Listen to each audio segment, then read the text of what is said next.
Dear students, this is the second video of the chapter 10 मूल निवासियों का विस्थापन, जिसकी हम बात कर रहे थे। ये बच्चों दूसरा वीडियो है।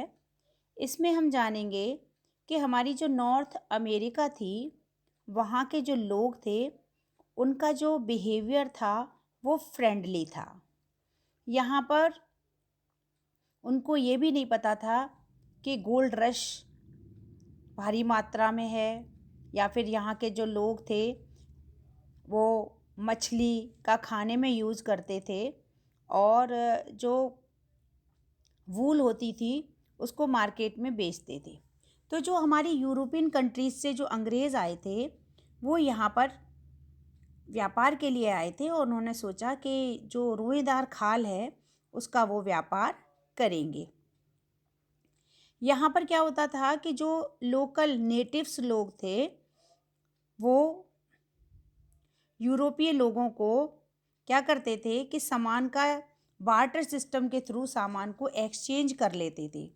जैसे कि यहाँ के लोगों को कंबल की ज़रूरत होती थी या लोहे के बर्तन, वो लोग मिट्टी के बर्तनों का इस्तेमाल करते थे, तो आपस में जो है बार्टर सिस्टम के थ्रू जो है एक्सचेंज कर लेते थे, यानी कि एक सामान के बदले में वो दूसरा सामान ले लेते थे। जानवरों को मारने के लिए ये क्या करते थे, पहले तीर धनुष का इस्तेमाल करते थे, लेकिन अब इन्होंने क्या किया कि इनको बंदूकों की भी जानकारी हो गई, जो उनको जल्दी ही किसने प्रोवाइड करा दी, ब्रिटिशर्स ने उनको प्रोवाइड करा दी। अब यहाँ के लोगों को शराब की कोई आदत नहीं थी, उनको जानकारी नहीं थी, लेकिन यूरोपीय लोग जो थे, जो यूरोपियन कंट्रीज़ के जो लोग थे, इन्होंने क्या करा, इनके साथ जब व्यापार किया तो व्यापार के साथ साथ इनको शराब की भी आदत दिला दी। और जो नेटिव्स लोग थे, जो वहीं के रहने वाले मूल निवासी थे, उनको तंबाकू की आदत थी। तो क्या हुआ, अंग्रेज़ों को तंबाकू की आदत लग गई और जो आपके यूरोपियंस थे उनको तंबाकू की आदत लग गई, और जो मूल निवासी थे, नेटिव्स थे, उनको शराब की आदत लग गई। आगे हम देखने वाले हैं कि वहाँ के जो लोग थे वो एकदम नेचुरल तरीके से रहते थे। तो अंग्रेज़ों का मानना था कि ये लोग अनसिविलाइज्ड हैं, ये लोग असभ्य हैं, तो इनको क्या करना है, हमें सबसे पहले सभ्य बनाना है, सिविलाइज्ड बनाना है। तो यहाँ पर एक फ्रांसीसी स्कॉलर्स थे, जिया जैक रूसो। यहाँ पर देखिए एक नाम आ रहा है, जिया जैक रूसो। ये फ्रांसीसी स्कॉलर थे, ये नाम आपको ध्यान रखना है। वन वर्ड क्वेश्चन में आपसे पुटअप किया जा सकता है कि फ्रांसीसी दार्शनिक का नाम बताइए, फ्रेंच स्कॉलर का नेम बताइए। जिया जैक रूसो। तो उनका मानना था कि यहाँ के जो लोग हैं वो नोबल सेवेज हैं। वो बिल्कुल कैसे हैं, उनको कोई भी किसी तरह की कोई जानकारी नहीं है, वो नेचर के नज़दीक रहते हैं, वो एक तरह से इलिटरेट हैं। तो इनको किस तरह से, मतलब मतलब आप कहो कि सभ्यता के बिल्कुल अलग हैं, असभ्य हैं। असभ्य से मतलब है यहाँ इलिटरेट, और सभ्य का मतलब है सिविलाइज्ड। तो उनका मानना था कि जो अमेरिका के नेटिव्स थे वो पढ़े लिखे नहीं हैं, लेकिन उनको ऊपर उठाने के लिए सबसे पहले हमें क्या करना होगा, उनको वेल सिविलाइज्ड करना होगा।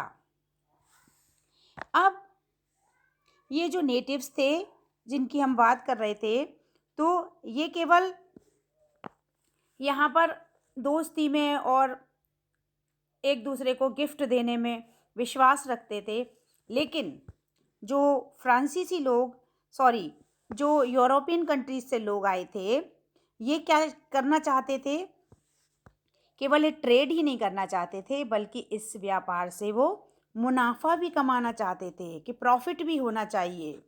तो प्रॉफिट के लिए उनको क्या करना था,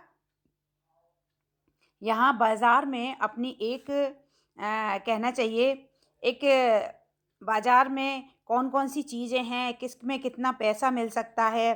तो सबसे पहले इन्होंने क्या किया कि जो ऊद बिलाव थे, बहुत सारी भेड़ें थीं, उनके रोएदार जो वूल थी उसको हासिल करने के लिए उन्होंने क्या किया, बहुत सारे जानवर जो है मार दिए। क्योंकि जो नेटिव्स थे वो हाथों से उसकी वूल उतारते थे, लेकिन जब उन्होंने जानवरों से वूल उतारी तो क्या हुआ कि उनको जो है उनके शरीर को नुकसान पहुंचने लगा, बहुत सारे जानवर मरने लगे। अब यहाँ पर दो तरीके के लोग आए थे बेटा, आपको ये बात ध्यान में रखना होगा कि कुछ तो कैथोलिक ईसाई आ गए थे जिनको अपने देश में रहने वाले प्रोटेस्टेंट ने निकाल दिया था। तो कुछ ऐसे प्रोटेस्टेंट भी थे जो वहाँ पर आ गए थे। तो कह सकते हैं हम कि नॉर्थ अमेरिका में कुछ प्रोटेस्टेंट भी आए थे ईसाई, और कुछ कैथोलिक भी ईसाई भी आए थे। अब प्रोटेस्टेंट और कैथोलिक क्या होता है, ये दोनों ही ईसाई की ब्रांच हैं। जब हम कहते हैं क्रिश्चियनिटी की हम बात करते हैं तो Christianity is divided into two parts, Catholic and Protestant. तो यहाँ पर हम नॉर्थ अमेरिका की बात करते हैं तो दोनों तरीके के लोग आए थे। यहाँ पर इन्होंने क्या किया, वहाँ के जो नेटिव्स थे उनको हटाया, वहाँ के जो फॉरेस्ट थे उनकी सफाई की, और अपने जो आयरन के वेपन्स औजार जो लेकर आए थे उनसे पूरा खेत साफ किया, और सबसे पहले इन्होंने यहाँ पर खेती करना शुरू कर दिया। अब जब खेती करना शुरू कर दिया तो सबसे पहले क्या था, यूरोपियन लोगों ने क्या करा, यहाँ पर एक नाम आ रहा है बेटा, जेफरसन। तो ये जो जेफरसन थे उनका कहना था कि छोटे छोटे खेतों से जो है, जो वहाँ के नेटिव्स थे उनके छोटे छोटे खेत थे, वो अपनी ज़रूरतों के लिए फसल उगाते थे, वो बेचने के लिए नहीं उगाते थे। ये आपको बात ध्यान में रखनी पड़ेगी। वो छोटे छोटे खेत थे, वो अपने जो ज़रूरत होती थी, नीड जितनी होती थी उसके लिए उगाते थे, ना कोई बिक्री करते थे, ना कोई मुनाफा करते थे, ना उनको और किसी चीज़ की कोई चाहना थी। तो यहाँ जेफरसन का कहना है कि वो ऐसे लोग कैसे थे, अनसिविलाइज्ड थे, इनको यही नहीं पता था कि पैसा कैसे बनाना है। तो अंग्रेज़ों ने क्या किया होगा बेटा कि उन्होंने ये इन छोटे छोटे खेतों को मिलाकर एक बहुत बड़ा खेत बनाया होगा, बहुत बड़ा बाड़ा बनाया होगा। तो यहाँ पर जो हम बात कर रहे हैं, आपको एक क्या नाम है, इंडेक्स दिख रही है। इस इंडेक्स में कुछ इम्पॉर्टेंट डेट्स हैं, उनको सबसे पहले हम देखकर और टिक कर लेंगे। पहले फर्स्ट रो में देखेंगे, और यहाँ पर 1859 कनाडा गोल्ड रश, ये अंडरलाइन कर लेंगे, ये हमारा इम्पॉर्टेंट डेट है। इसके अलावा 1867 कनाडा महासंघ, इसको भी टिक कर लेंगे। 1876 कनाडा इंडियन एक्ट्स पास हुआ था। सेकंड रो में आएंगे, संयुक्त राज्य अमेरिका यूएसए में, यहाँ पर 1849 अमरीकी गोल्ड रश अंडरलाइन कर लेंगे।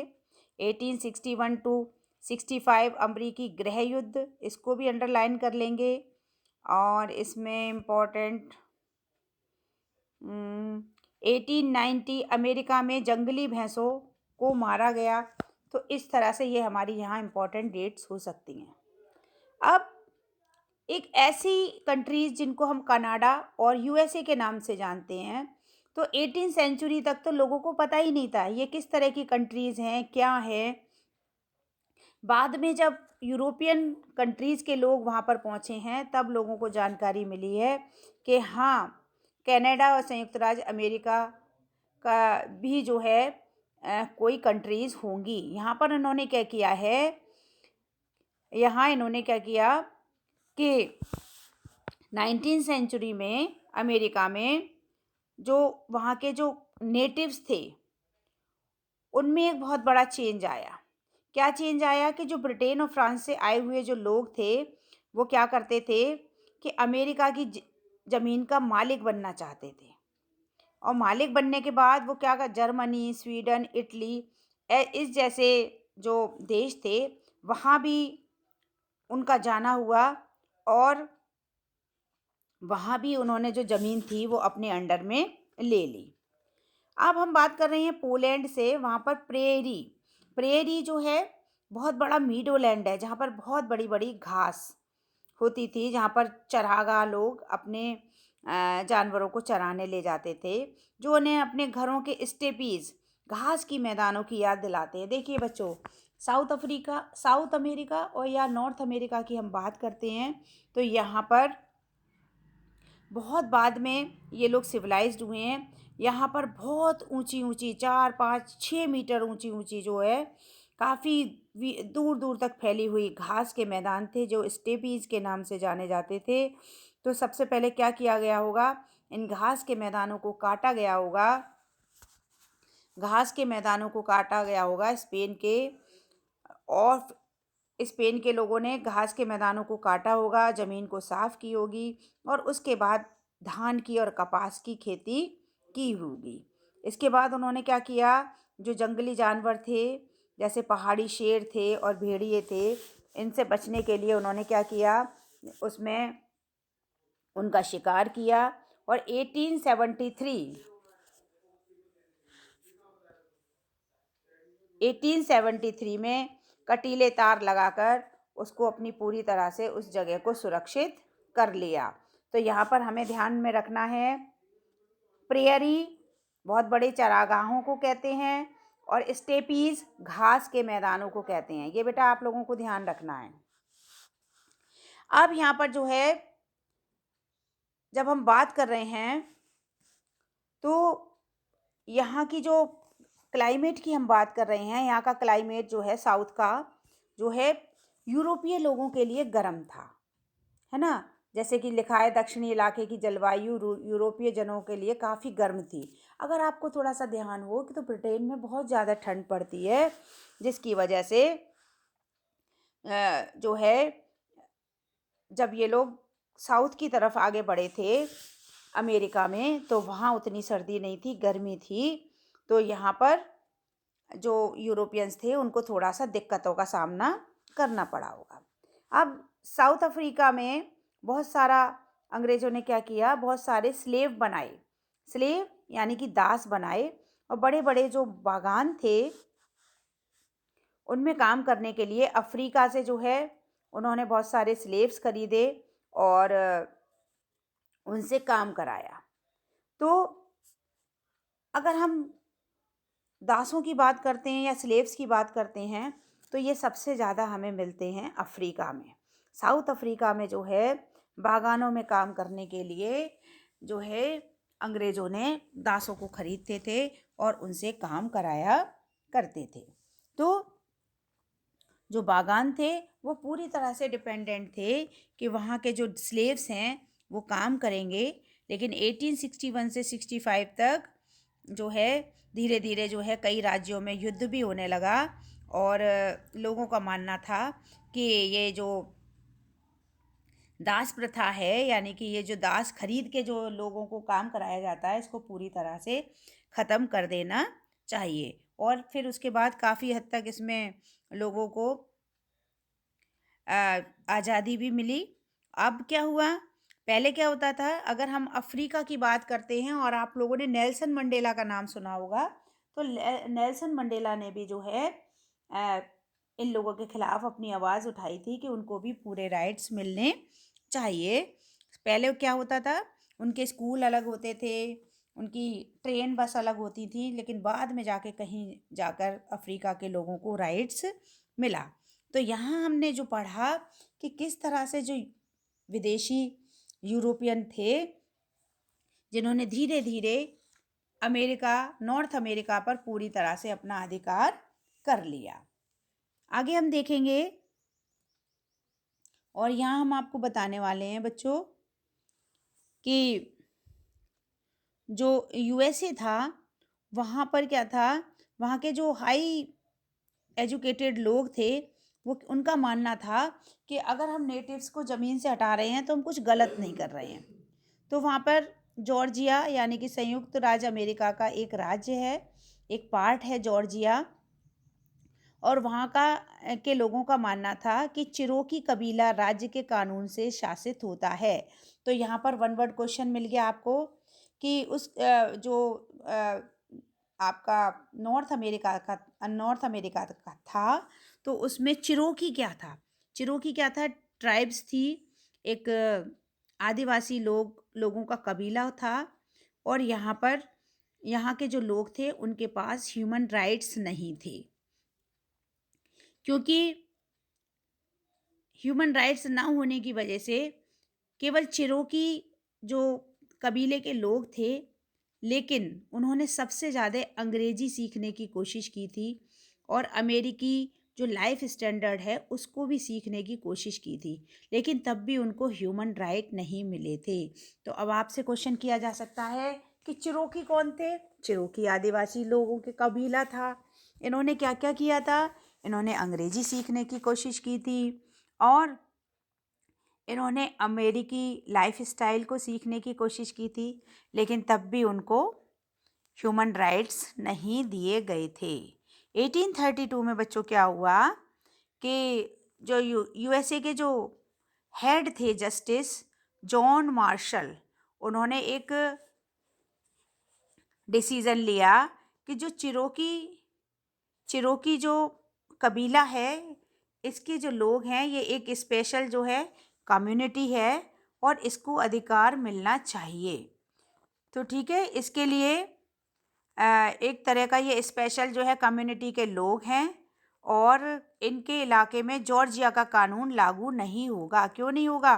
क्योंकि वो खुद ही पूरी तरह से स्वतंत्र हैं, अपनी स्वतंत्रता के साथ जीते हैं और इन्होंने इंग्लिश भी सीखी हुई है और ये अमेरिकी लाइफ स्टाइल को भी मानते हैं। तो इन पर जॉर्जिया जो है किसी तरह का अपना कानून नहीं चलाएगा। इस तरह का एक डिसीज़न पास किया था जॉन मार्शल ने, जो कि 1832 में हेड जस्टिस थे। कहाँ के? यूएसए के। तो ये आपको नाम ध्यान रखना पड़ेगा। और उसके बाद जो वहाँ के लोग थे, जिन नेटिव्स की हम बात कर रहे हैं, इन नेटिव्स के लिए अंग्रेज़ों ने क्या किया कि आपको इंग्लिश सीखनी होगी, आप लोग आलसी हैं, आपको काम करना होगा और जिस तरह से यूरोपियन लोग कपड़े पहनते हैं उस तरह से आपके कपड़े पहनने होंगे। आपको उन अच्छे कपड़ों को पहनने के में भी दिलचस्पी नहीं है। और फिर उसके बाद आगे बताते हैं कि खेती की ज़मीन निकालने के लिए प्रेरी साफ की गई, जंगली भैंसों को मारा गया। और एक फ्रेंच व्यक्ति लिखता है कि आदिम जानवरों के साथ साथ आदिम मनुष्य लिप्त हो जाएगा। इस लाइन को ज़रा मैंने अंडरलाइन किया है, इसको समझो। आदिम जानवर के साथ आदिम मनुष्य लिप्त हो जाएगा, इसका मतलब क्या है? लुप्त हो जाएगा मतलब क्या है? जिस तरह से जानवरों को मारकर यहाँ से ख़त्म किया जा रहा है, उसी तरह से ये जो नेटिव्स हैं, जो आलसी मनुष्य हैं, कुछ काम धाम करते नहीं हैं और एक ही जगह रहते हैं, इनको भी मार के यहाँ से बाहर खदेड़ दिया जाएगा। तो सेकंड वीडियो में बच्चों हमने नॉर्थ अमेरिका के जो नेटिव्स थे उनके साथ यूरोपियन ने क्या व्यवहार किया था उसके बारे में पढ़ा। धन्यवाद।